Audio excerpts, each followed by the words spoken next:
Matthew 27, starting in verse 11. Now Jesus was standing before Pilate, the Roman governor. "Are you the king of the Jews?" the governor asked him. Jesus replied, "Yes, it is as you say."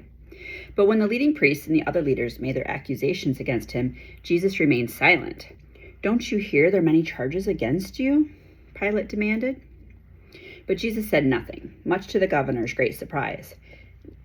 Now it was the governor's custom to release one prisoner to the crowd each year during the Passover celebration, anyone they wanted. This year, there was a notorious criminal in prison, a man named Barabbas. As the crowds gathered before Pilate's house that morning, he asked them, "Which one do you want me to release to you, Barabbas or Jesus, who is called the Messiah?" He knew very well that the Jewish leaders had arrested Jesus out of envy. Just then, as Pilate was sitting on the judgment seat, his wife sent him this message: "Leave that innocent man alone, because I had a terrible nightmare about him last night."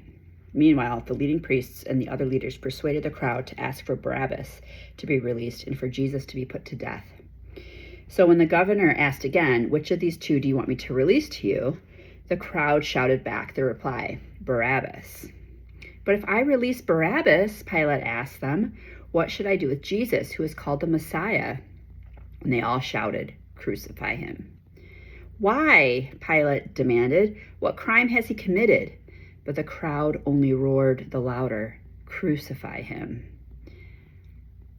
Pilate saw that he wasn't getting anywhere and that a riot was developing. So he sent for a bowl of water and washed his hands before the crowd, saying, "I'm innocent of the blood of this man.